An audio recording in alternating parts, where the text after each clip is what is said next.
Hai, aku Nur. Bagaimana kabar kalian? Semoga baik-baik aja ya. Seperti yang udah kalian lihat di thumbnail, kalian setuju nggak sih dengan statement hemat doang nggak bakal bikin kaya? Kalau aku pribadi setuju dengan statement itu, karena ya hemat itu tujuannya untuk menekan pengeluaran, bukan bikin tambah kaya.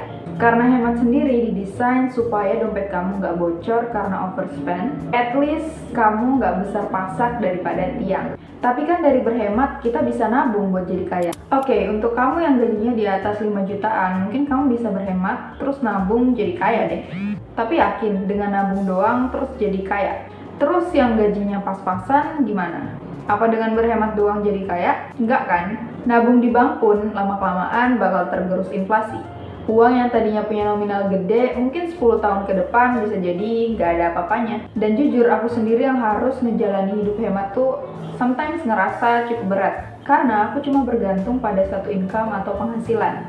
Mungkin aku sebagai anak kos cuma nunggu uang bulanan dari orang tua. Dan uang itu tuh harus dihemat-hemat. Sedangkan kalau kita tahu saat ini tuh semua pada inflasi, semua barang serba naik. Dan pastinya kerasa banget dong beratnya. Boro-boro menjadi kaya, uangnya aja pas-pasan. Jadi harus muter-muter otak lagi supaya uang ini tuh bisa cukup beli ini, beli itu, bahkan kalau bisa buat nabung juga. Dan di sini aku nggak bilang kalau kamu mau jadi kaya jangan berhemat. No. Nah, terus gimana caranya? Di sini ada mindset yang harus diperbaiki. Kalau mau kaya atau at least tercukupi, jangan cuma berhemat doang. You need to increase your income. Kamu juga harus ningkatin pendapatan. Dan juga jangan bergantung pada satu sumber pendapatan. Buat sumber-sumber pendapatan lain, supaya kalau misalkan sumber pendapatan utama ini hilang, kita masih punya cadangan yang lain. Nah, sekarang pertanyaannya gimana sih cara ningkatin pendapatan ini atau menambah sumber-sumber income yang lain? Buat ngehasilin income, di sini tuh ada dua tipe. Yang pertama ada active income dan juga passive income.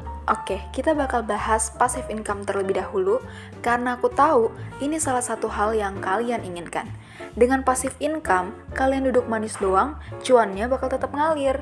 Nah, kemudian hal apa sih yang bisa kita lakuin supaya dapetin passive income ini? Yang pertama, kamu bisa ngelakuin investasi, entah itu reksadana pasar uang, reksadana pendapatan tetap, saham. Tapi disclaimer, saham ini returnnya naik turun dan nggak stabil. Jadi menurut kalian gimana? Kira-kira saham termasuk passive income nggak? Komen di bawah ya. Nah, ngomongin masalah investasi, siapa nih di antara kalian yang udah pengen banget buat investasi, tapi bingung gitu, milih sekuritas mana yang sekiranya aman buat digunakan? Mulai sekarang, kalian nggak perlu bingung lagi, karena di sini aku mau ngerekomendasiin aplikasi sekuritas yang paling cocok untuk pemula. Apalagi kalau bukan Stockbit. Aplikasi trading dan investasi all-in-one, mulai dari trading, diskusi, hingga analisa. Kenapa sih aku ngerekomendasiin Stockbit ke kalian? Yang pertama, Stockbit itu udah terdaftar di Bursa Efek Indonesia dan diawasi oleh OJK, jadi sudah pasti teruji aman. Yang kedua nih, tampilan aplikasi Stockbit ini sangat user-friendly, jadi lebih mudah digunakan untuk pemula. Yang ketiga, Stockbit punya fitur-fitur yang sangat lengkap, mulai dari fitur stream yang bisa kamu jadikan tempat berdiskusi, berbagi analisis, prediksi dan riset dengan lebih dari 1 juta investor lainnya. Selain itu, Stockbit juga nyediain fitur yang namanya fitur Case Stats. Dengan fitur ini, kamu bisa tahu nih gambaran performa suatu perusahaan dalam sekejap. Kemudian ada juga nih yang namanya fitur Chartbeat dan fitur Seasonality yang bisa bantu kamu buat pelajari tren pergerakan saham favorit kamu. Lengkap banget gak sih fiturnya? Rekomen banget kan? Jadi tunggu apa lagi nih? Kalian bisa langsung download aplikasi Stockbit di link yang sudah aku sediakan di description box. Nah, selanjutnya adalah AdSense YouTube. Loh, tapi kan kalau mau dapetin AdSense YouTube harus usaha dulu.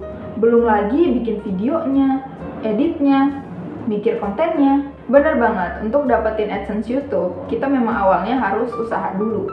Tapi kalian tahu nggak sih kalau misalkan kita udah dapetin AdSense YouTube, misalkan nih kalian buat satu video untuk hari ini, ya mungkin usahanya semingguan doang lah. Tapi AdSense-nya ini bakal ngalir terus selagi video kalian masih ada yang nonton. Ya otomatis cuannya bakal ngalir terus dong. Kemudian yang selanjutnya ada yang namanya active income. Nah, active income ini adalah income yang kalau kita mau dapetin, kita harus ngeluarin waktu, tenaga, dan juga pikiran supaya bisa dapat income ini. Nah, terus hal apa aja sih yang bisa kita lakuin supaya bisa dapat active income ini? Yang pertama, kamu bisa ngelakuin bisnis online. Sekarang ini udah rame banget kan ya orang-orang pada jualan online. Entah itu makanan, minuman, bahkan baju pun dijual serba online. Nah, ini bisa jadi salah satu opportunity buat kamu untuk mendapatkan income tambahan. Terus kira-kira barang apa yang cocok untuk dijual dan bisa ngasilin income yang banyak? Saran dari aku, mulai dulu dengan apa yang kamu suka. Misalkan nih, kamu suka nge-game, kamu bisa mulai untuk buka jasa top up, misalkan top up diamond. Nah, kemudian kamu bisa promosi tuh ke teman-teman seper-circlean game kamu. Atau kalau kamu suka masak, kamu bisa coba tuh buat bisnis kuliner yang kecil-kecilan aja dulu. Siapa tahu ntar kalau income-nya udah lumayan banyak, kamu bisa buat bisnis itu jadi lebih gede. Nah, aku sendiri untuk nambah income itu suka jualan online. Misalkan open order barang A, B, C. Nah, kemudian hasilnya nanti ini bisa aku tabung atau mungkin bisa lah buat nambah-nambah uang bulanan. Nah, terus gimana nih buat yang penghasilannya pas-pasan? Mana cukup dijadiin modal? Nah, buat kamu yang penghasilannya pas-pasan, nggak usah berkecil hati. Karena zaman sekarang nih apa sih yang enggak? Yang terpenting itu kita punya niat dan juga usaha. Kalau udah punya dua ini, yakin deh ditekunin pasti jadi. Untuk kamu yang punya modal pas-pasan, kamu bisa mencoba ngelakuin dropshipping. Buat yang nggak tahu, dropship itu adalah sistem penjualan yang mana kamu sebagai penjual atau dropshipper itu hanya perlu ngejualin barang-barang orang lain tanpa harus ngestok barang tersebut. Jadi bisa dibilang kamu ini ngepromosiin barang orang lain, tapi kamu nggak usah nyetok tuh. Meskipun cuma ngepromosiin, nanti kamu bakal tetap dapat profit. Nah, terus mulainya gimana? Nah, sekarang ini udah banyak banget situs-situs dropship di Google, jadi kamu bisa langsung choose aja.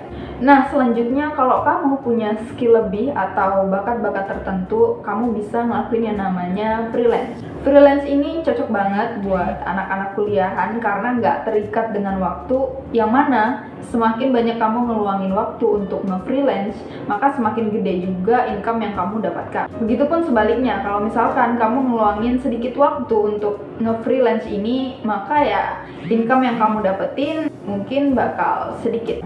Freelance sendiri juga banyak jenis dan macamnya, mulai dari videografi, foto, mungkin jadi editor atau copywriter, dan masih banyak lagi. Nah, intinya active income ini kalau misalkan kamu mau dapetin cuan, kamu harus kerja dulu. Nah, oke, menurut kalian gimana? Udah siap belum buat dapetin income tambahan? Kalau kalian punya pengalaman ketika nambah sumber penghasilan, kalian bisa komen di bawah buat diskusi. Jadi, kalau kalian mau kaya, bukan berarti kalian gak boleh berhemat. Tapi di sini itu kalian harus menambahkan formulanya, berhemat dan juga nambah penghasilan. Kalau kedua hal ini udah kalian lakuin dengan tekun dan juga serius, percaya deh, tujuan finansial kalian pasti bakalan tercapai. Oke, mungkin segitu dulu pembahasan kali ini. Next video kalian pengen aku bahas apa? Komen di bawah ya. Semoga video kali ini bermanfaat. See ya!